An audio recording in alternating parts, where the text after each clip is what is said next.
Olá, meu nome é Ana Laís, sou do segundo ano. Eu era do grupo da professora Adenilda, do módulo de locomoção. Estou fazendo esse vídeo com uma reposição do problema 10, porque eu acabei perdendo devido a problemas de conexão que foram notados pela própria professora Adenilda. Eu tinha feito esse vídeo em prazo de entrega, só que como o professor Edson já sabe, meu computador acabou quebrando antes que eu enviasse. E eu perdi todo o meu material. Então, estou refazendo com um dia de atraso, mas espero muito que aceitem esse daqui também. A osteoporose, ela é uma doença sistêmica, crônica, em que ocorre uma redução da massa óssea, uma deterioração da macroestrutura do osso e também uma perda na sua qualidade. Ela é classificada entre primária e secundária, em que a primária ela é destinada para osteoporose, osteoporose juvenil, idiopática e involutiva, enquanto a secundária são os casos das osteoporoses que são uma consequência de outras doenças, como a neoplasia, por exemplo. Falando um pouquinho mais sobre a osteoporose primária, o livro Clínica Médica da USP, ele traz que a juvenil ela é uma condição rara que acomete os adolescentes na fase do estirão de crescimento e que tem como características ser autolimitada e ter uma evolução rápida. Apesar dela ser autolimitada, ela pode acabar deixando sequelas, como uma hipercifose ou até mesmo uma escoliose. Sobre a idiopática, ele diz que é uma doença pouco conhecida, em que inclusive a sua fisiopatologia também é desconhecida. E a involutiva é a classificação para as osteoporoses pós-menopausa e por senilidade, que são as condições mais frequentes.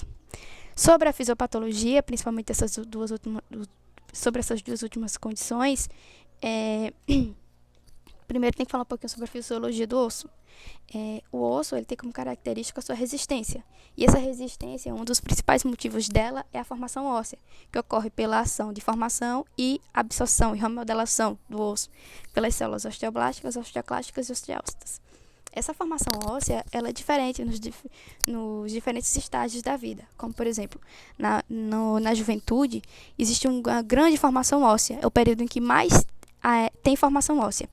E já no período intermediário, né, que é ali na vida adulta, dos 30 ao início da terceira idade, a formação óssea e a reabsorção, elas são equilibradas, existe um equilíbrio. Já na terceira idade, esse equilíbrio novamente é quebrado, porque a reabsorção acaba se sobressaindo, devido a fatores tanto hormonais como metabólicos mesmo, porque nessa fase da vida, no caso da mulher, por exemplo, que é após menopausa, existe uma redução dos níveis de hormônios estrogênicos, como também existe uma diminuição na absorção do cálcio, que é importantíssimo, né, para o osso. Já sobre o tratamento dessa doença, é um tratamento que consiste mais na prevenção de fraturas, que é o quadro clínico da doença, né? E porque uma fratura óssea, ela é de difícil tratamento. Existem várias complicações, principalmente na terceira idade. Essa prevenção, ela consiste em uma prevenção farmacológica e não farmacológica. A não farmacológica é aquela que é por uma mudança em hábitos de vida e nutricionais também, porque existem alimentos em que ajudam a aumentar a absorção do cálcio, enquanto outros ajudam a diminuir. Atividades físicas também, elas ajudam muito na questão de ajudar no fortalecimento ósseo e também tirar alguns hábitos que são maléficos, como o tabagismo. Além da reposição do cálcio e da vitamina D. O cálcio utiliza-se muito o citrato de cálcio, até pela questão do preço. Já o farmacológico, o tratamento farmacológico, elas são classificadas em 3 formas. Elas têm 3 formas de ação. Tem a ação que ela é anticatabólica, tem as pró-formadoras ou então que tem um mecanismo de duplação, que fazem os dois.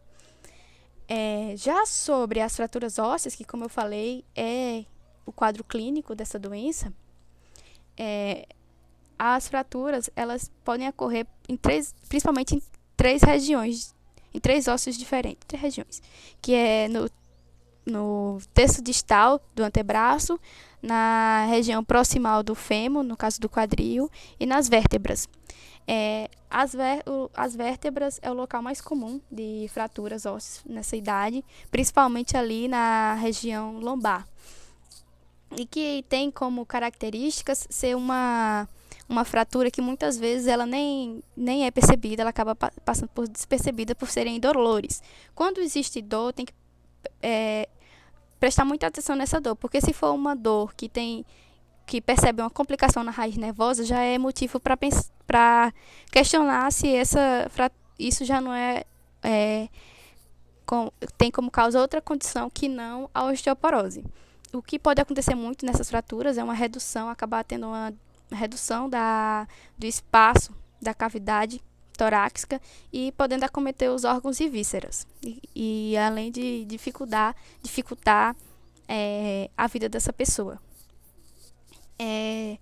Já sobre as fraturas do quadril, que são as outras mais frequentes, existem as que mais ocorrem, principalmente nessa terceira fase, são as fraturas do colo do fêmur e as transtrocantéricas.